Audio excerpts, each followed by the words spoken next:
मेरे प्यारे बच्चों, यदि आप 2026 में बिहार बोर्ड इंटर का एग्जाम देंगे तो आप बिल्कुल सही वीडियो पे आए। क्या आप बिल्कुल सही वीडियो पे आए हैं? क्योंकि मेरे प्यारे बच्चों, आपको पता होना चाहिए कि 3 फरवरी का जो आपका पॉलिटिकल साइंस का एग्जाम होगा ना जी, पॉलिटिकल साइंस के एग्जाम के लिए 100% ऑब्जेक्टिव और सब्जेक्टिव क्वेश्चन लेकर के आए हैं, जो आपके एग्जाम के लिए 100% इंपॉर्टेंट है। और मेरे प्यारे बच्चों, आपको बता देते हैं कि 100% आप यहाँ पे वायरल पेपर लेकर के आए हैं पॉलिटिकल साइंस के लिए। और जब आप 3 फरवरी को पॉलिटिकल साइंस का पेपर देने के लिए जाइएगा, सभी का सभी 100% क्वेश्चन यहीं से छपेगा। इसलिए मेरे प्यारे बच्चों, आप लोग क्या कीजिएगा, यदि आप चाहते हैं कि 3 फरवरी में आप लोग पॉलिटिकल साइंस में, राजनीतिक शास्त्र में पूरा में से पूरा नंबर लाना, इस वीडियो को शुरू से लेकर के अंत तक देखिएगा, आपका एक भी ऑब्जेक्टिव और सब्जेक्टिव नहीं छूटेगा मेरे प्यारे बच्चों। तो चलिए सबसे पहले बात करते हैं यहाँ पे आपके समय के बारे में बात कर लेते हैं। तो जब आप एग्जाम देने के लिए जाइएगा ना जी, आपको 3 घंटे 15 मिनट का समय दिया जाएगा। और 15 मिनट का समय जो रहेगा आपको किस लिए दिया जाता है? एक्स्ट्रा समय रहता है।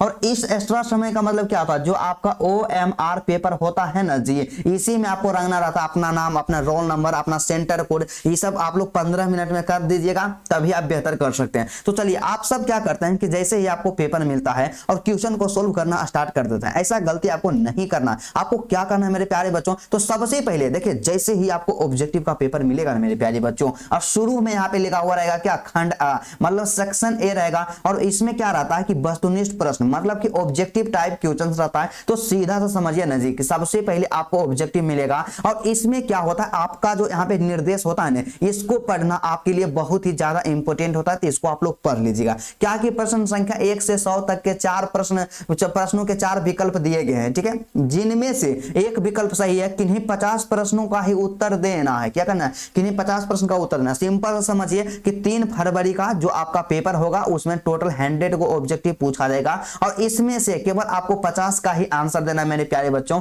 और कई ऐसे विद्यार्थी होते हैं जो 60 क्वेश्चन बना देते हैं। ऐसा गलती कीजिएगा नहीं, आपको एग्जाम में फेल होने से कोई नहीं रोकेगा। तो आपको क्या करना है मेरे प्यारे बच्चों? केवल 50 क्वेश्चन का ही आंसर देना है, क्योंकि केवल 50 का ही आंसर देने के लिए हमें कहा गया है। तो इससे ज्यादा आंसर नहीं देना है। तो सबसे पहला प्रश्न हमारे स्क्रीन पे दिया गया, जो कि काफी ज्यादा मोस्ट इंपोर्टेंट है मेरे प्यारे प्यारे बच्चों, कि भारतीय संविधान का कौन सा यहाँ पे अनुच्छेद समाजवाद के सिद्धांत को दर्शाता है मेरे प्यारे बच्चों? तो इसका जो सही आंसर होगा क्या होगा? ऑप्शन नंबर जो बी होगा, यहाँ पे अनुच्छेद 39, option number b is the correct answer. और वही बात करते हैं ना जी अगला क्वेश्चन के बारे में। तो नेक्स्ट प्रश्न जो हमारे पास दिया गया, क्या नेक्स्ट प्रश्न जो हमारे पास दिया गया 2 नंबर का प्रश्न। तो 2 नंबर का क्वेश्चन का सिंपल सा कहना है कि किस मौलिक अधिकार के तहत बेगार का निषेध किया जाता है मेरे प्यारे बच्चों? तो इसका जो सही आंसर होगा ऑप्शन नंबर सी हो जाएगा। यहाँ पे शोषण के विरुद्ध अधिकार, option number c is the correct answer. और बहुत ही ज्यादा इंपॉर्टेंट है, आपके एग्जाम में गर्दा उड़ा दीजिएगा आप, यही 100% पेपर यहीं से आने वाला है। और 3 फरवरी को आप लोग पॉलिटिकल साइंस में आप 50 में से 50 सही कीजिएगा। तो क्या है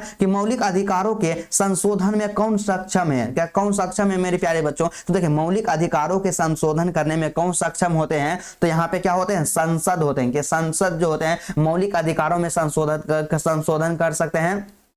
ऑप्शन नंबर जो आपका डी होगा बिल्कुल सही आंसर होगा। और वही बात करते हैं मेरे प्यारे प्यारे बच्चों, काफी ज्यादा यहाँ पे है मोस्ट इंपोर्टेंट यहाँ पे लाइन यहाँ पे है मेरे प्यारे बच्चों, कि राह संघर्ष की जो चलता है वही संसार को बदलता है। जिसने रातों से जंग जीती है सूर्य बनकर वही निकलता है। मेरे प्यारे बच्चों, आप लोग रेगुलर मेहनत करते रहिए, आपको एग्जाम में एक बेहतर परसेंटेज जरूर आएगा। और वही बात करते हैं ना जी कि 4 नंबर का प्रश्न हमारे पास है कि संविधान के किन प्रावधानों को न्याय योग्य नहीं माना जाता है मेरे प्यारे प्यारे बच्चों? तो देखिए, संविधान के कौन सा यहाँ प्रावधान है जिसको न्याय योग्य नहीं माना जाता है? तो इसका जो सही आंसर होगा ऑप्शन नंबर बी होगा। क्या ऑप्शन नंबर बी कि राज्य के नीति निर्देशक तत्व, ऑप्शन नंबर जो आपका बी होगा बिल्कुल सही आंसर होगा मेरे प्यारे प्यारे बच्चों। और वही बात करते हैं ना जी अगला क्वेश्चन के बारे में। पॉलिटिकल साइंस का मोस्ट यहाँ पे वायरल पेपर लेकर के आए हैं, जो आपके एग्जाम में 100% टकराएगा और 3 फरवरी के लिए इंपोर्टेंट है। 5 नंबर का प्रश्न है कि संविधान के किस अनुसंशोधन ने मौलिक कर्तव्यों को जोड़ा है मेरे प्यारे बच्चों? क्या कि संविधान के किस संशोधन ने मौलिक कर्तव्यों को जोड़ा है? तो मौलिक कर्तव्य के जोड़ने के बारे में बात कर लिया जाए तो इसका जो सही आंसर होगा ऑप्शन नंबर सी होगा कि संविधान के 42वां संशोधन, option number c is the correct answer.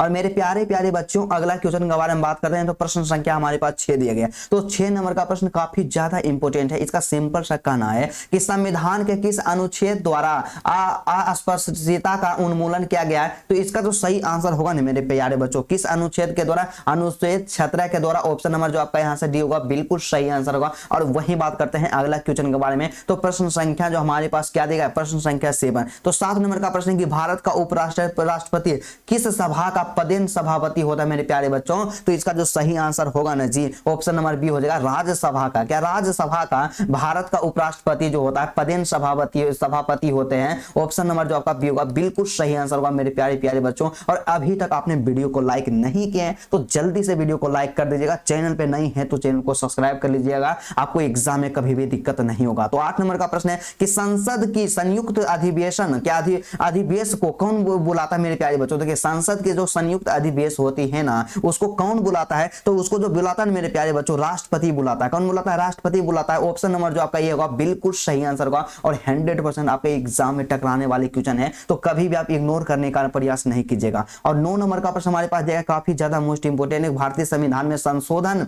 के लिए विधायक यहाँ पे विधेयक कहाँ लाया जा सकता है मेरे प्यारे बच्चों। तो देखिए यहाँ पे संविधान सभा में संशोधन के लिए विधेयक जो होता है मेरे प्यारे बच्चों कहाँ लाया जा सकता है। यहाँ पे हम लोग क्या करते हैं, लोकसभा या राज्यसभा में लाया जा सकता है। ऑप्शन नंबर जो आपका सी होगा बिल्कुल सही आंसर होगा। और वही बात करते हैं मेरे प्यारे प्यारे बच्चों, कहते हैं ना जी कि जब आंखों में अरमान लिया मंजिल को अपना मान लिया, है मुश्किल क्या आसान किया, जब ठान लिया तो ठान लिया। तो आप एक बार नीचे कर लिए, आपको 400+ नंबर लाना है, आपको जितना भी मेहनत करना पड़े अपने आप को झोंक दीजिए, आपका एक बेहतर परसेंटेज जरूर आएगा। तो आप कमेंट करके बताइएगा आप लोग पॉलिटिकल साइंस में आप लोग 90+ लाना चाहते हैं या 80+ लाना चाहते हैं या 75+ लाना चाहते हैं मेरे प्यारे बच्चों, आप कमेंट कीजिएगा। तो चलिए यहाँ पे 10 नंबर का प्रश्न है कि लोकसभा की प्रथम महिला सभापति कौन थी। आपको नहीं पता है जी कि लोकसभा की प्रथम महिला सभापति जो थी ने मीरा कुमार थी। क्या कौन थे, मीरा कुमार थे। ऑप्शन नंबर जो आपका बी होगा बिल्कुल सही आंसर होगा मेरे प्यारे प्यारे बच्चों। और वही बात करते हैं ना जी अगला क्वेश्चन के बारे में जो कि काफी ज्यादा इंपॉर्टेंट और पॉलिटिकल साइंस के मोस्ट वीवीआई क्वेश्चन है यहाँ पे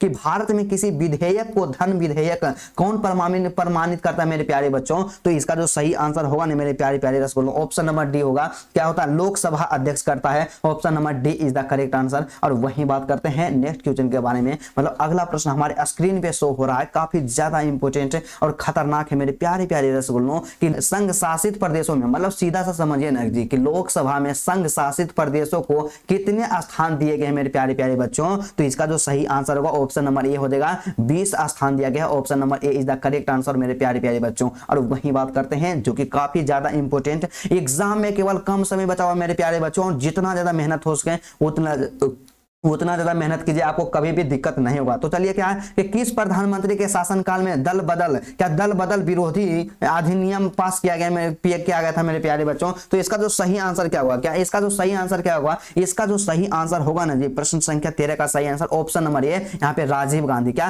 Rajiv Gandhi, option number a is the correct answer मेरे प्यारे प्यारे बच्चों। एग्जाम में कई बार पूछा जा चुका है तो कभी आप इसको इग्नोर नहीं कीजिएगा, क्योंकि 12th ज्ञान का मतलब क्या होता है, क्वालिटी एंड कंटेंट होता है। तो आप लोग विश्वास कीजिए एग्जाम में हूबहू आपका 100% छापने वाला पेपर होगा मेरे प्यारे प्यारे बच्चों। और जैसा कि आपको बताएं कि हर सब्जेक्ट का आपको 5 गो सेट कराएंगे, तो 5 सेट का सॉल्यूशन कर लीजिएगा, एक भी ऑब्जेक्टिव आपसे नहीं छूटेगा। तो चलिए यहाँ पे 14 नंबर का प्रश्न है कि राज्यसभा के सदस्यों का कार्यकाल कितनी होती है मेरे प्यारे बच्चों। तो आपको सिंपल सा सीधा सा यहाँ पे याद रखना कि राज्यसभा के जो सदस्य होते हैं उनके कार्यकाल जो होते हैं 6 वर्षों का होते हैं। ऑप्शन नंबर जो सी होगा बिल्कुल सही आंसर होगा मेरे प्यारे प्यारे बच्चों।